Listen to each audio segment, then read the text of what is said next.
Support your immune system with Airborne's most complete immune support formula yet. Airborne's delicious effervescent tablets are packed with 7 powerful ingredients to fill the holes your immune system may have, so that you can enjoy those unmissable moments in your life. Learn more at airbornecomplete.com. These statements have not been evaluated by the Food and Drug Administration. This product is not intended to diagnose, treat, cure, or prevent any disease.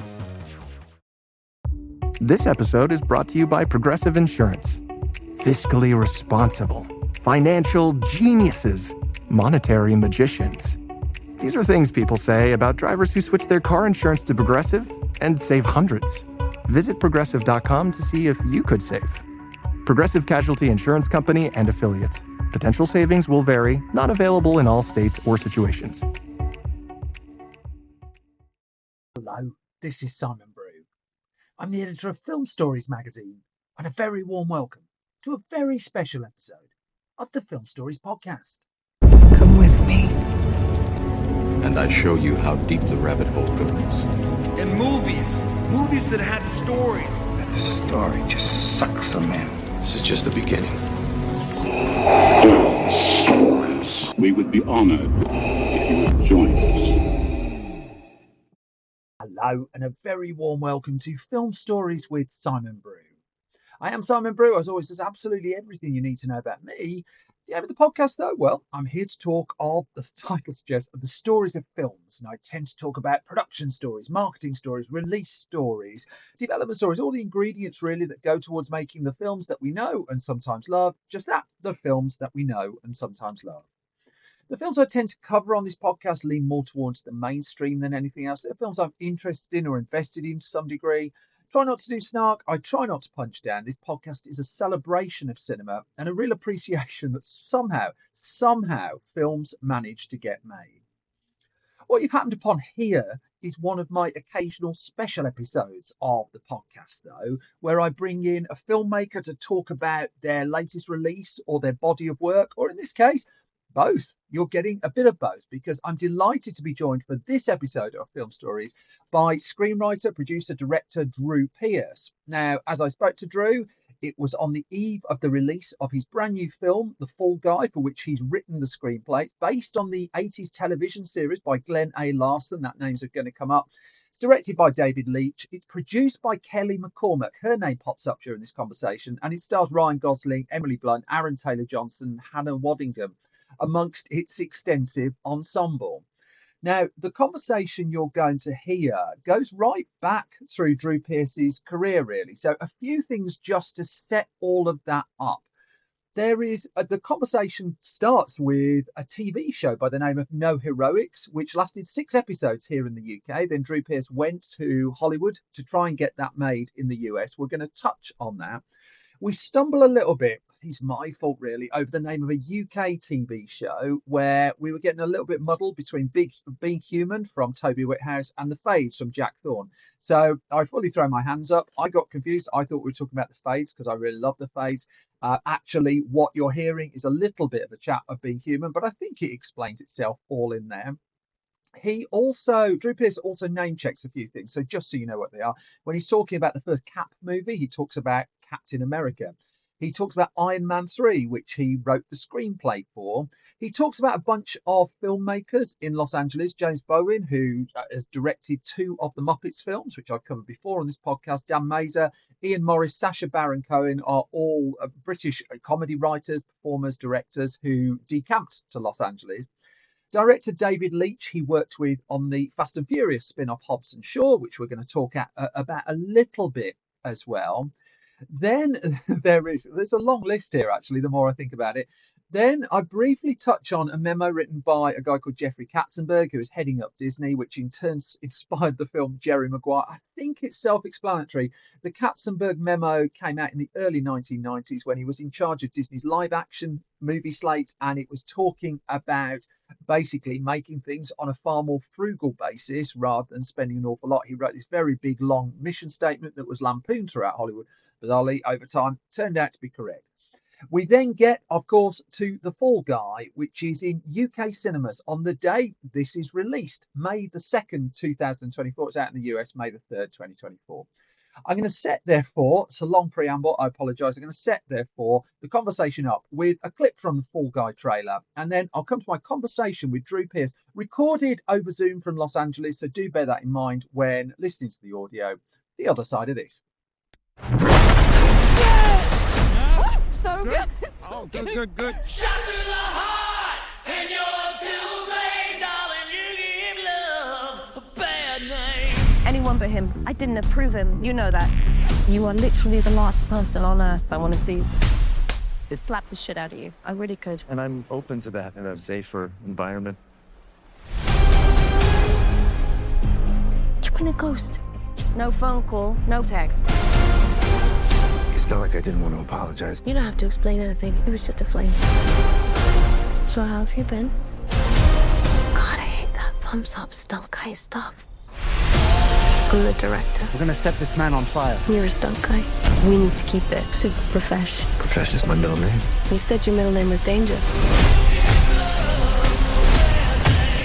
How'd we do, boss? Really? Yeah. Holster that. Yeah, it's holstered. It's done. Forget. You never saw it.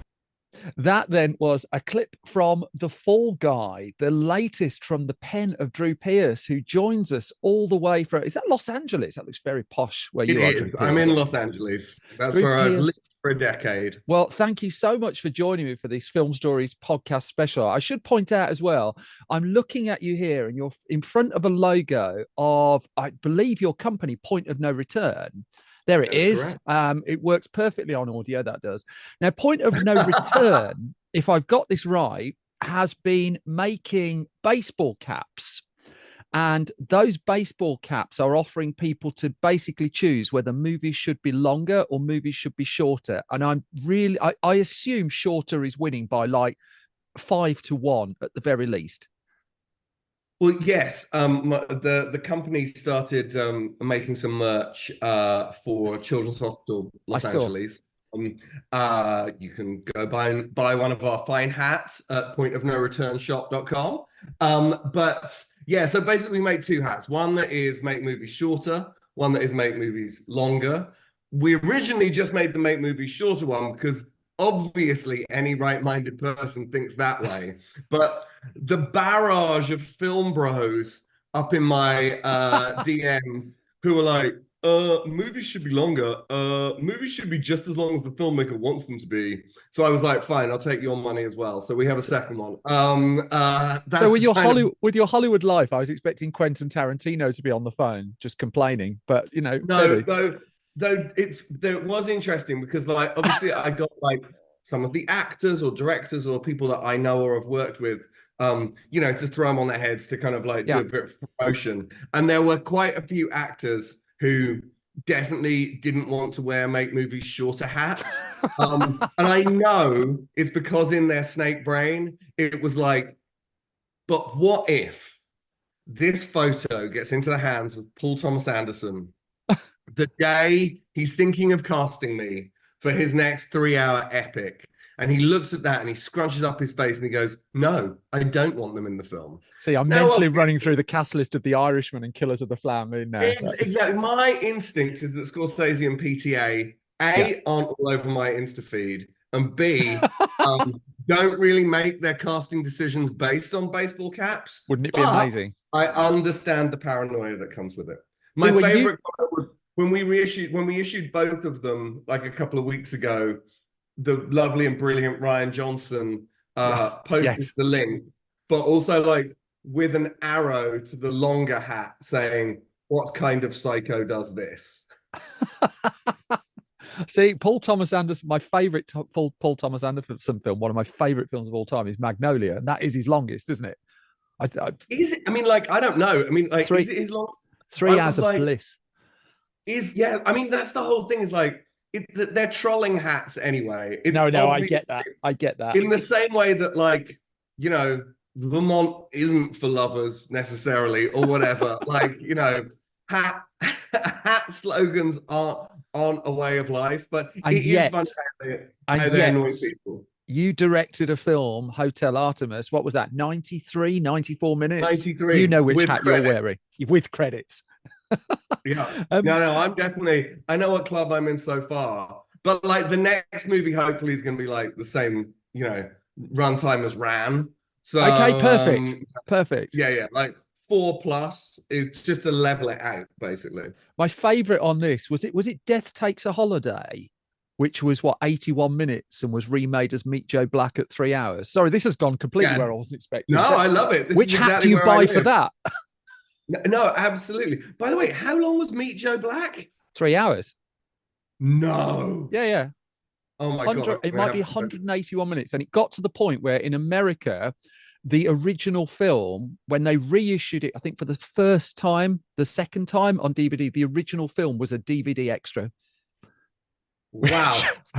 Is that kind of like a formal experiment in cinema where they're like, we're going to keep you in the cinema so long that you do actually die and meet Joe Black at the end? Yes, in real life. My big problem with Meet Joe Black was in the trailer, I misheard him say, "I'm deaf." Because his accent was slightly odd. I mean, I'm from Birmingham, so I mishear everything anyway. And so I didn't know the premise of the film. I was just like, I'm what? I'm Dave, I thought, or something like that. So it's quite a shock. It would also be a really different film if what he's saying is I'm deaf with an F rather than a TH. Yeah. And by the way, totally viable. Here's this attractive deaf man that I'm falling in love with. What will be the obstacles in our life? Like it absolutely could be that. I think we roughly broke in at around the same time that I started Den of Geek in 2007. And No Heroics was around that point, and one of us went to Hollywood, and one of us stayed in the West. Yeah, one of us stayed in the West Midlands, and so which side of the microphone do you want to be on, Drew Pearce? I'm always curious on that. When I talk to filmmakers now, because part of the Film Stories project is kind of how do you get in? How do you make film attainable for someone on the outside? And I'm just curious. Where if I like search you on the internet, it says years active, and it goes something like 2 years before No Heroics. Yeah. And so, what was the 2 years before No Heroics? Well, this is something that I feel very strongly about. So I grew up, my mum and dad are Scottish working class. We moved to the southeast of England when I was little. Went to comprehensive schools, not particularly good ones. Like shout out Sackville School, East Grinstead. But, you'll be on their Wikipedia page now. Me and Jane Leavis from Frasier are apparently the alums of East Grinstead. But yeah, so, and here's the thing. I grew up not knowing anyone in film or TV. None of my parents' friends were that. And it's not a world I came from. Yeah. And so, listen, I always really admire and also maybe feel a wee bit insecure when I'm reading an interview and it's someone they're like, oh, when I was 7 years old, I had a video camera in my hands for the first time and I just knew I was going to be a filmmaker.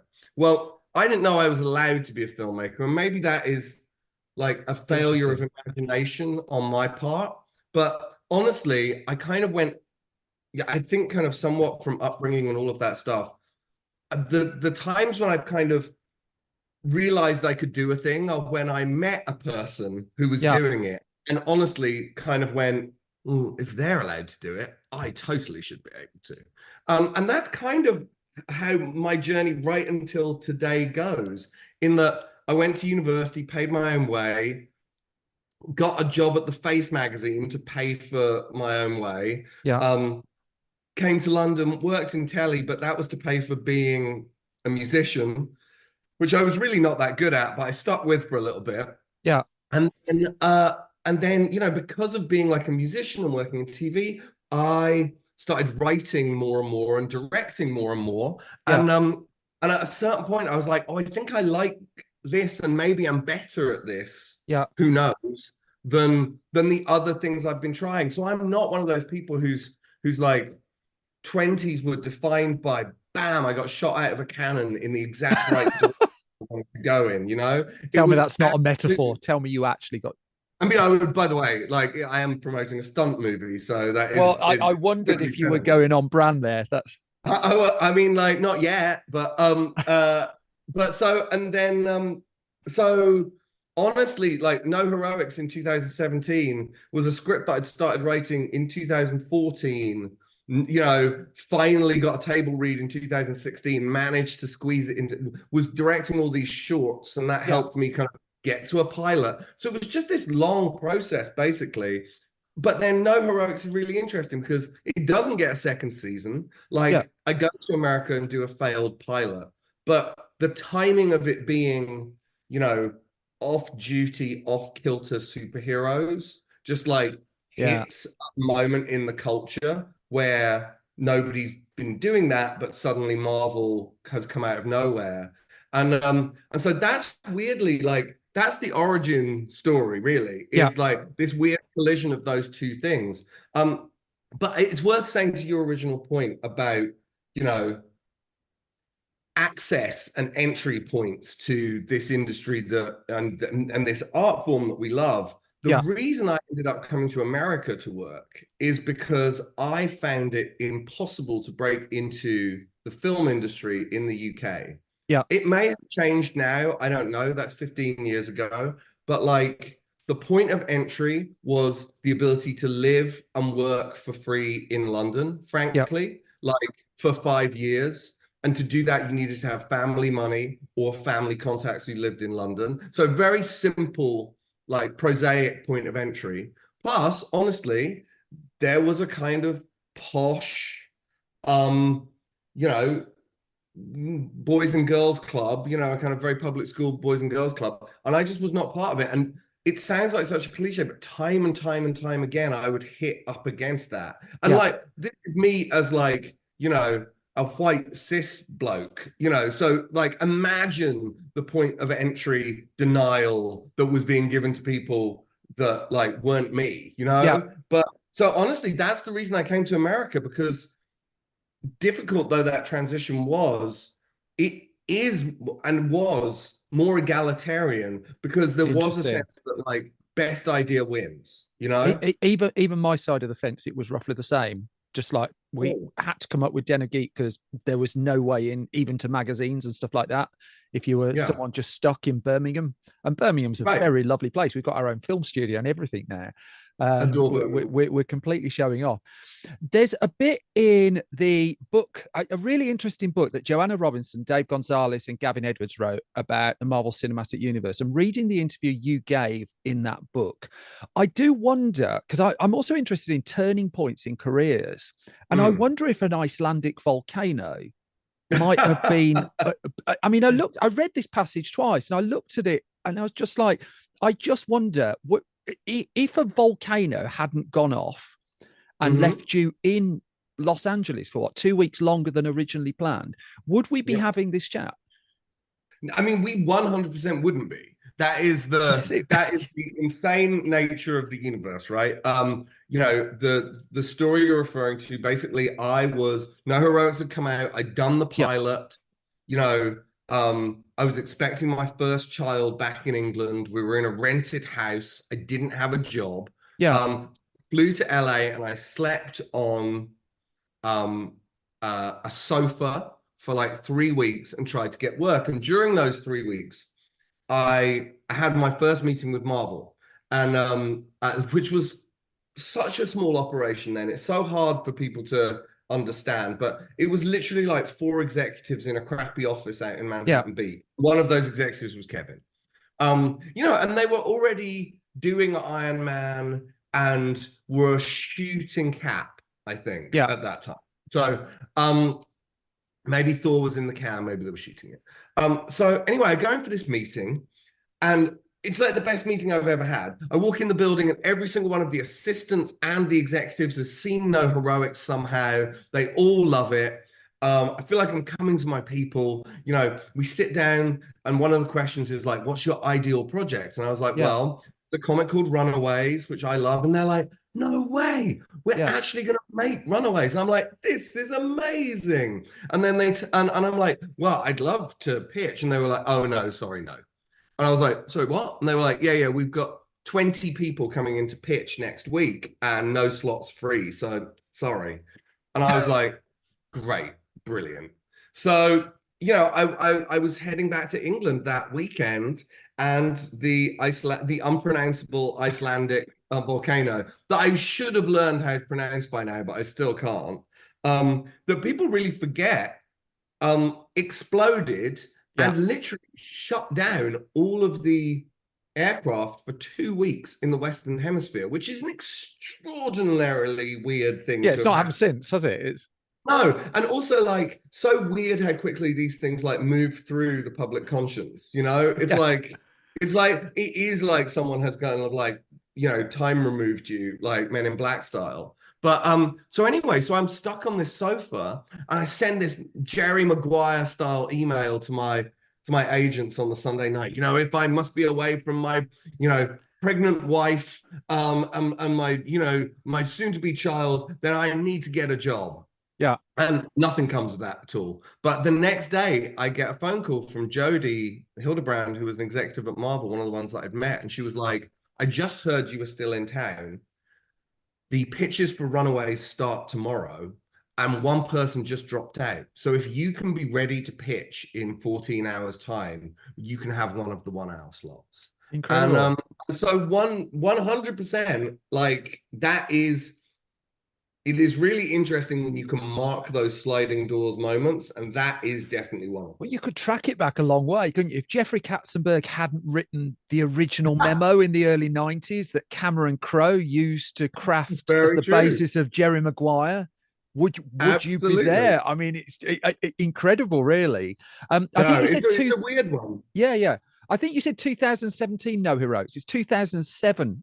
I think. Oh my God, I meant 7. Yeah, oh my God, time has moved so quickly. It's the UK television ecosystem around that time. I think it's quite interesting. I rudely looked away from the camera just to double check on the screen here when the TV show from Howard Overman came out, Misfits. And what I found in UK TV from 2005 onwards, after Doctor Who had revived at that point and demonstrated that there was an appetite for genre, there were all these shows coming through. No Heroics was in there, Misfits was in there as well, and I mean you can track it right the way through a 5-6 year like run of people taking risks. That one that was like a vampire and a werewolf. It's brilliant, and it did one series, and it was Jack Thorne's. It was Jack Thorne did it. Yeah. And if you stall long enough, being human, yeah. No. Oh, sorry, but you know what I'm saying. It was, if we stall long enough, then I'm definitely not looking here and trying to type with it, because Being Human went for a few years, didn't it? This is going to take some really judicious editing if I've got this wrong. Yeah. It was, if memory serves, the TV series was The Fades. Oh, The Fades. It was cancelled after one series and won a BAFTA. Wow. Okay. Which was I mean, remember, incredible. But that was kind of down the other side of the curve, and you were at that point. I mean, but that was also the interesting thing is like No Heroics did really well for what it was. But the recession hit in 2008 as well. And so basically everything just got killed. And that was one of the other reasons that I had to kind of go to America, is that's where there was more work, frankly. Yeah. And again, it's just that weird thing of like, I mean, I think it's probably similar now. Like there's only room for like 5 comedy shows on the whole of, or certainly 5 new ones on the whole of the UK's TV networks at any given moment. And that's just, if there's already a bunch of people, which there always will be, with a foot in the door above you, then it's so untenable. Just give me a snapshot of that. I decide to move to Los Angeles and what the first 6 months were like. I mean, what was there a check coming in? I mean, how much was this eating American equivalent of pot noodles? Well, I mean, the first parts of it, like being flown out for a pilot and all of that stuff, it's like, it's kind of lonely but fine. I also had a bunch of friends in LA that were doing the kind of comedy friends that I had. Some of whom were older than me, but the kind of post Ali G group of filmmakers like James Bobin, Dan Mazer, Ian Morris, they'd already kind of like created Sasha himself. Yeah. They'd all created kind of a foothold in LA at this point. And so there were people I knew, they were just wildly more successful than me. So I didn't move to LA permanently until I got Iron Man 3, which is February, what is that, 2011? Yeah. And so, because I do have a theory about Los Angeles, which is that I think it's better to be invited here than it is to come here speculatively. It doesn't mean you can't be a successful writer or director or actor if you come here and try and make it from the UK. But I do think, I think part of what your, unique selling point is as a British person, which is crazy because there's so many British people here, but is, LA runs on a kind of level of juice, and you have more juice here if you seem a little unobtainable. And even if you've got absolutely no work back home, if you kind of pretend you do, then people are like, oh, we would be lucky to have them. Whereas if you move out here of your own volition, then, there is a innate desperation, like whenever you're in a meeting, which is, I need a bloody job, So I moved out for Iron Man. But the irony is so I got Iron Man through a huge long process that's also in that book, but I won't bore everyone with. And I was like, yes, I have made it. And then it turned out, so Runaways ended up being the very first movie I was ever paid to write. For the princely sum of 65 grand, which, sounds like a lot, but over 3 years is not that much, But then I by hook and by crook, I got Iron Man 3 and I was like, right, I have made it. We are going to be sorted. And then it turned out that what I hadn't realized is I'd signed a 2-movie deal with Marvel. And so Iron Man 3, which I worked on from like February 2011 to May 2013, so over 2 years. And made $1.3 billion worldwide. I got paid 75 grand, not pounds, dollars. Canadian.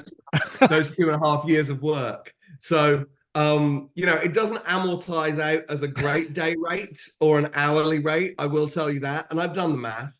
But as they say here, maths, as we say.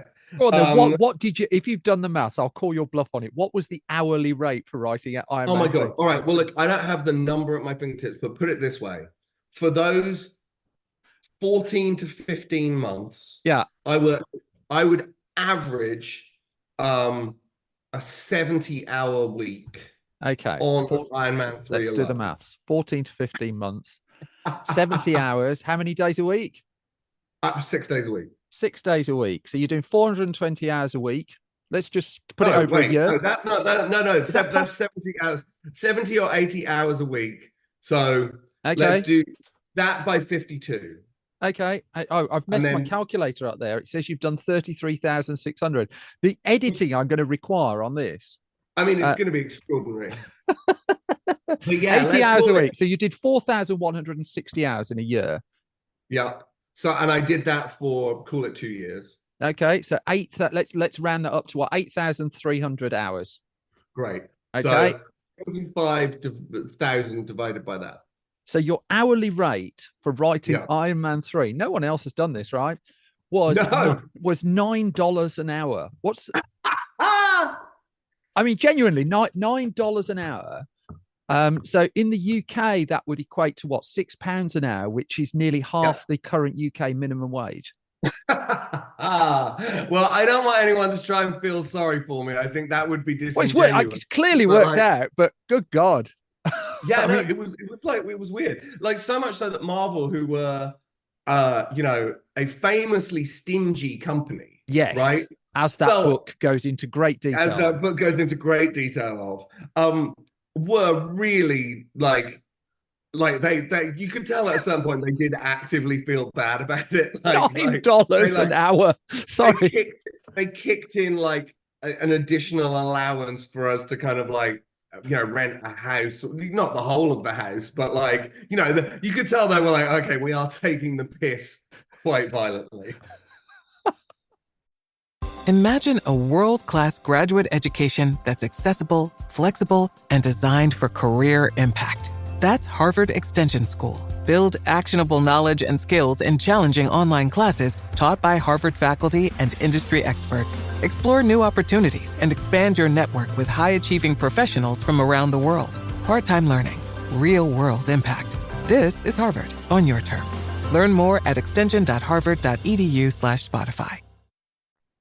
And so, I mean, we've got about another 20 minutes. So I want to get to David Leitch. I mean, I could do maths. I desperately want to do maths on more of your career at this point. But if I've got this right, you went off and directed Hotel Artemis, which at some point I would track you down for a longer conversation on. Yeah, I would love that. And then it was David, as I understood it, it was doing that brought you to the Hobbs Shaw job. Yeah, kind of. I mean, actually, you know, I think there are probably competing versions of this. I had been working with Leitch on a couple of things. Maybe Hobbs Shaw was the first one. Maybe it was.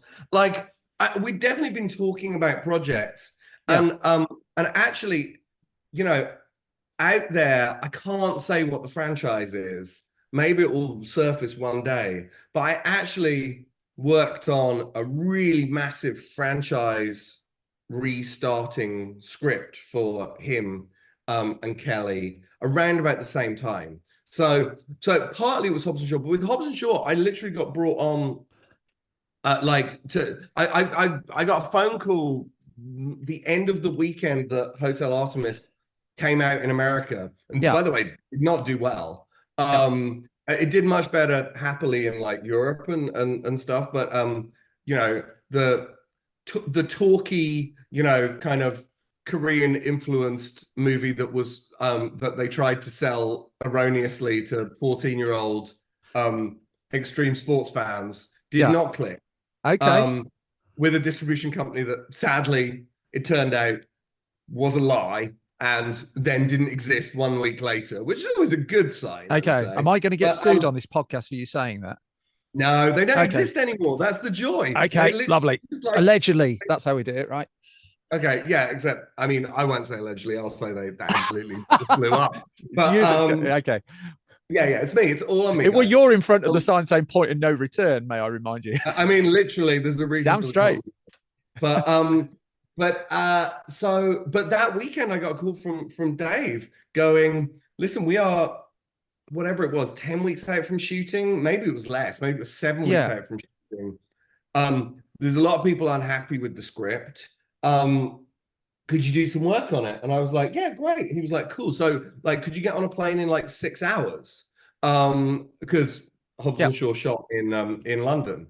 And, you know, I was like, yeah, I guess so. And so, you know, I landed the next morning, drove straight to the studio, and, you know, within 2 hours, Jason Statham was right up against my nose shouting at me, which was the start of a beautiful friendship. Shouting, would you like a coffee? How lovely to see you. Something along those lines. 1,000,000%. Just like, just beautiful epithets about my writing and you know, just adoring sentiments. Simply delivered at volume. I swear it was around the time at Hobbs Shaw the story came out in the Fast and Furious franchise about star contracts and the amount of times each star was allowed to be hit in a script. Was there ever anything to that, or would you like to take the fifth? No, I mean, look, I'll plead a bit of the fifth, and I won't be specific to the movie that I worked on, but you know, 100% there is truth to the conversations about, for example, there is a famous fight. It is not in the movie I'm in, where two characters who, by Fast and Furious meta lore, you will work out who they are. Okay. But they have a fist fight, and neither of them can lose, and that is contractual. And so the fight ends with both of their fists hitting each other, kind of causing a kind of white-out explosion that flies both of them back. It's the end of a Rocky film. I've seen this. But what's really interesting is then the conversation became, in the edit, who do we see hit the ground first? Because does that denote losing first? So yeah, it's definitely, you know, that stuff all became a complicated negotiation. Wasn't the same on Hobbs Shaw.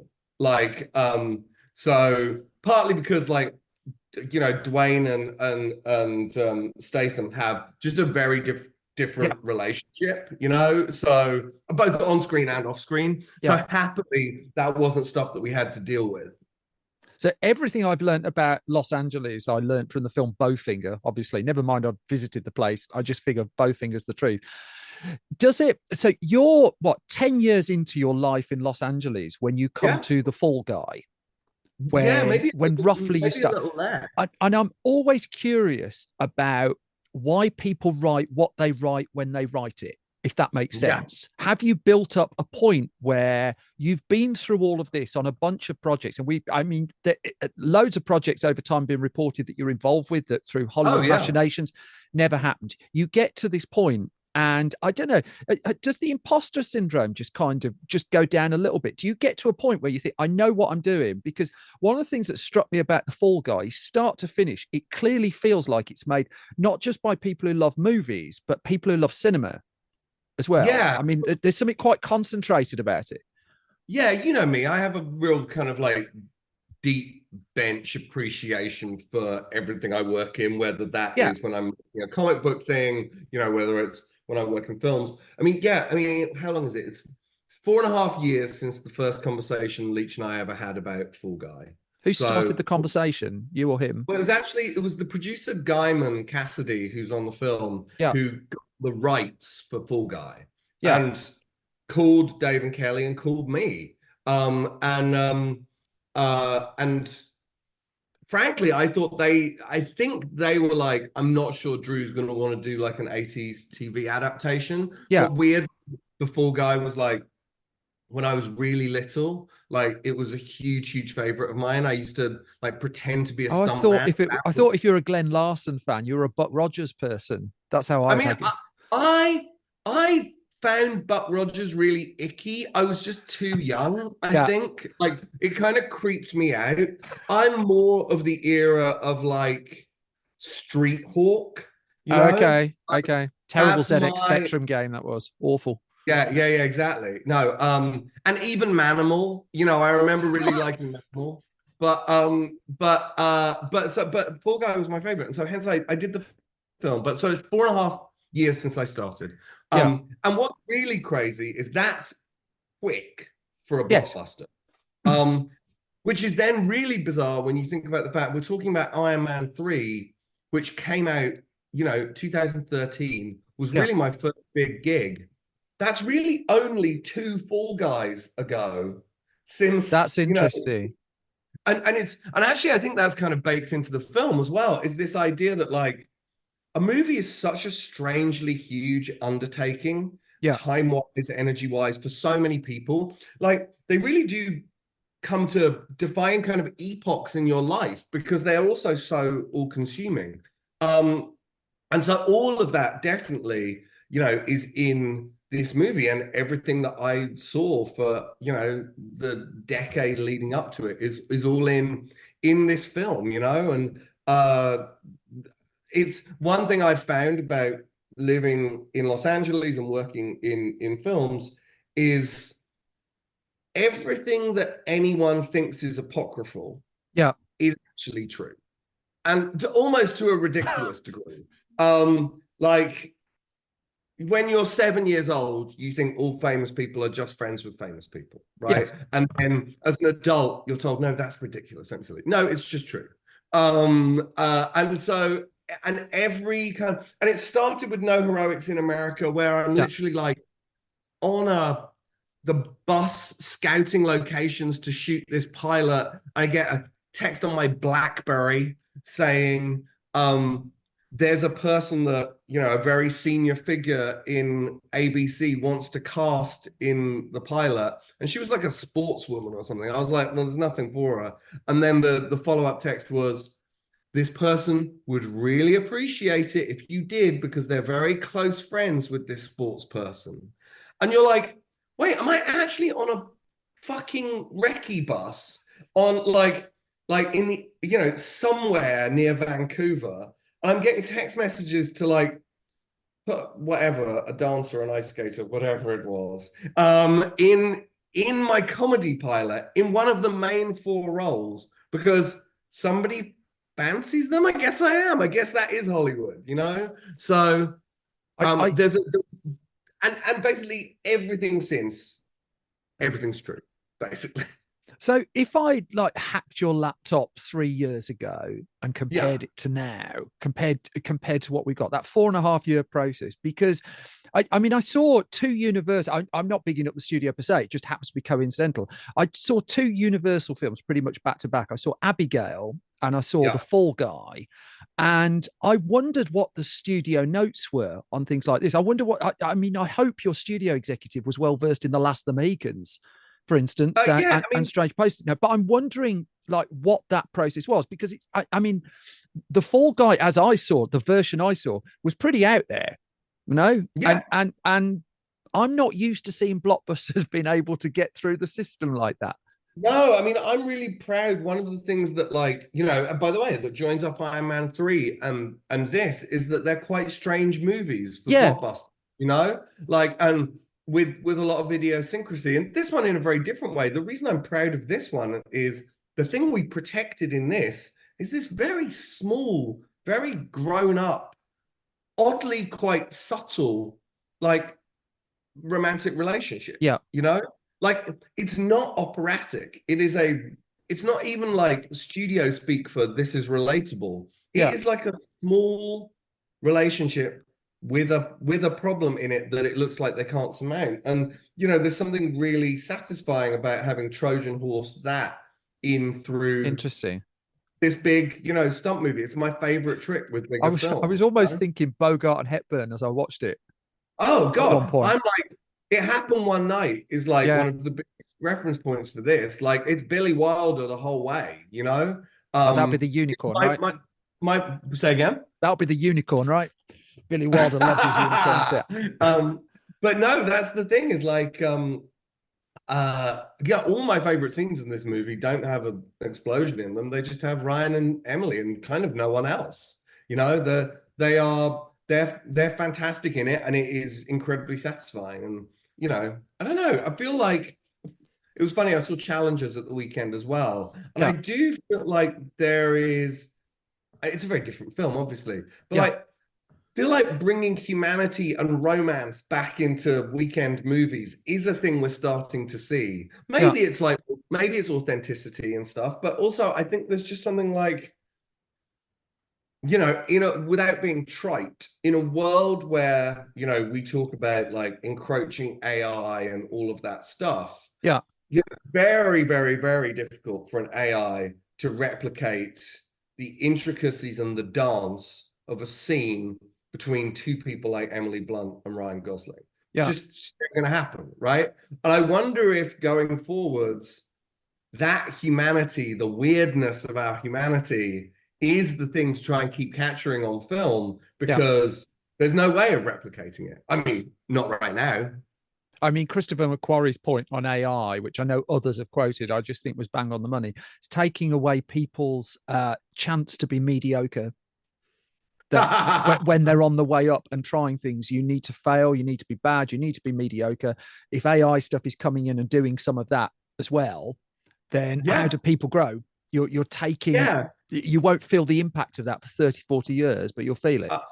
No, I think that's true. I mean, I think my take on that subject is, my hope about that subject, I should say, is I hope it encourages people to make more emotionally honest, but with that more weird choices. And that is in what you write, but that is also in how every actor like comes at different takes. It's like, it's how you direct things. Doesn't mean you shouldn't be focused, doesn't mean you shouldn't all be on the same page. But I like the idea in my next few projects, both as a director and as a writer and also as a producer, of like going, of enjoying feeling embattled as a human, and going and trying to find what is human, you know. I mean, when in that 4.5-year process, for want of a better way of putting it, did you, because you'll have been through this process on so many films, when did you know you'd won? When did you know you were winning? Oh, I still don't know I'm winning. It's the LA premiere tonight. So, but you watched this with it. You were it was South by Southwest, wasn't it? You watched this. That was a good night. I mean, I wish I could say there was ever an absolute moment. Listen, we are in. I'm in the happier zone than I have been on other movies right now. In that, like, reviews seem to be good. The movie was built as a crowd pleaser. You know, I literally said to David on our second call, like, in all the different ways, I want to remember one phrase: let's play the hits. You know, and you know, we're a group of people who will know how to make films, which is really satisfying. From the actors to David to Kelly to me, like, let's go max out all the things we know. You know, interesting. And it seems to be working as a crowd pleaser. It's, you know, people seem to be giving it good reviews. I don't know what box office will be like. That's always scary because, frankly, that numeral becomes like such a significant marker, you know. So obviously, I truly hope everyone goes to see it more than once and books out entire theaters. I'm on it. Yeah. Thank you very much. No worries. And it's so crazy that a movie this big should have to feel like an underdog, but on the inside, it does. Like, it's mental, but it does. So I don't know if there's ever a full win point. I would say, like, the day. It's funny. I don't think I've ever shown this. Hello. I have a jar in my office that you do have a jar. Just for people who are getting this via audio, he's holding up a jar of dead bodies, and it has a bunch of corks in it. It does. And every one of these corks has a number on it. Okay. And a name and a date. And so every single time I've had a movie, I have rules internally, but every single time I've signed the contract for a new film, I have, even if it's the cheapest, shittiest bottle of champagne, I've found like some version of champagne to open. Okay. I keep the cork. Okay. So can you get that jar back? I want to do a can. Yeah. So the reason I do this, by the way, is because there are very many of these that have not been made, right? No, well, that's sort of, I think, the point. Yeah.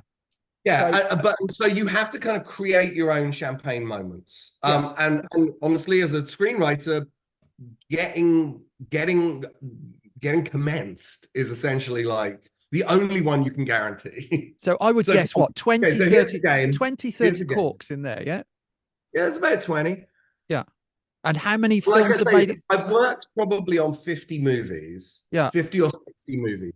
But these are the ones that I specifically took over the line to get to start. Yeah. So I was the first writer. I came up with it. Gotcha. First writer. So do you get a cork for being in a Tarantino writer's room on Star Trek or anything? No, I do not. But that was a great week of my life. Are you not allowed just like a little metal bottle top in there? I mean, it feels like actually somewhere around here I do have a Star Wars pin. The Star Trek pin. I was going to say you went behind enemy lines Star Trek pin that Tarantino and J.J. Abrams gave me for being in the room that week. Like a Star Trek officer's badge. So that's what I got from that week. That's pretty good. Fair dues. All right. So is there any what is the shall I pick one at random? Yeah, I think so. I mean, it's interesting because I mean, if we look at your I mean, a filmmaker is often just reduced to the amount of credits they've got made, and you've got 6 film credits. You get reduced to the credits that are on IMDb. Okay, we can do that if you want. I don't, but which is like 4 credits in my case. But that's a lot of corks, isn't it? That's what 25 corks. So if you pick one at random, 20 corks. Yeah, 20 corks, and these are the ones I can really say I owned. You know, okay. There you go. There's Fall Guy. That one's there. Oh, that's cheating. You're not allowed Fall Guy. That was number 14. Okay. So there we go. The latest one, which was at the end of last year, though it just got announced, which is T minus. Okay. For Amazon with Michael B. Jordan. That one. Yes. That's the latest. Let me see what else I've got. Oh, okay. Here's a good one. You couldn't the Billion afford... Brick Race. So the Lego film. The Lego film, Billion Brick Race. That was what year? 2015. Yeah. I was just going to say, you couldn't afford this champagne is a on an good one. Iron Man For an 3, Ali, exclusive, right? I'll give you an exclusive. Yeah. The seventh one in 2014 was, which was never announced, was Outland. I'm obsessed with Outland. The Connery. Sean Connery movie. And so I pitched and wrote one of my favorite scripts I've ever written, like a reimagining of Outland. So that's the cork pot is a fun one, you know. By the way, I will also say that the cork pot doesn't feel to me like a totem of like an elephant's graveyard of projects that didn't get made. It feels like it does feel like, you know, whatever it is, 12, 13 years of like making good things, you know. A lot of those good things haven't made it to a screen. We are pretty much out of time, and I hope we get a part 2 on this. And I've deliberately gone spoiler light on the Fall Guy, but I mean, the Fall Guy I had an enormous amount of fun with. An enormous. Let's do the inevitable sign-off question. What's next? What's the next one you think is going to be ready to go for you? Because there's a few that have been announced for your company. God, there is a lot that's about to get announced in the next few weeks as well. Okay.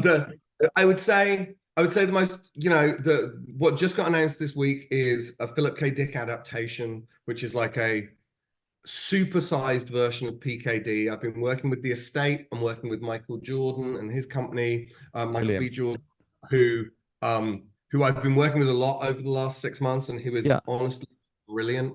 So that is in full effect right now. There are a couple of projects vying for what my next one finally to direct again will be. That's really exciting. And then there's a couple of like big franchise things that are also going to be happening. So it will all become clear over the next few weeks. But I am really glad that we spoke, because I do weirdly think that even though I get slightly embarrassed about No Heroics and how juvenile it is, there is strangely a tonal link between No Heroics, which only you and I in promotion for the Fall Guy would be talking about. There is strangely like a tonal link, I think, between that show and the Fall Guy, and I didn't even really think about it until we were talking today. It's like they are both, I mean, maybe it shows my massive lack of imagination again, but they do basically they are about the inner workings of a thing that from the outside seems like it would be glamorous and powerful, but on the inside is like run by the also-rans. And so thank you for reminding me of the TV show, because it at least makes me think there's been some either repetition or consistency in my laughably what I'll call my oeuvre. Let me say to you now, Drew Pearce, you are worth every cent of that $9 an hour. Thank you so much for your time, and I hope to get you on this podcast again. Thank you. Of course, but we'll be back. All right, thanks so much, man. There you go. You heard it. He promised he will be back. I will do my best to hold him to that. The Fall Guy is out now in UK cinemas, shortly to be in cinemas around the world within one day, depending when you download this. And that brings me to the end of this latest episode of Film Stories. As always, thank you so much for listening, and thank you for your time. You can find more from me on Twitter and Blue Sky at Simon Brew, more from Film Stories at Film Stories. We're at facebook.com/Film Stories online, youtube.com/Film Stories. If you like the podcast, want to support it, please subscribe. Please leave hugely positive review, ideally. And if you want to put money in the pot as well, if you go to patreon.com/Simon Brew, all much appreciated. You get the podcast ad-free as well. If you go to store.filmstories.co.uk, you can now pre-order issue 50 of my print magazine, cunningly entitled Film Stories, about to put up for sale. Film Stories, Film Junior issue 17 as well. More on those shortly. And at filmstories.co.uk, that is our website, updated every weekday with movie news, reviews, features, games, TV, mischief, things like that. But I've outstayed my welcome as usual. Main thing is you all take care. You all look after yourselves. I will be back soon with another bunch of film stories. Take care. Bye-bye.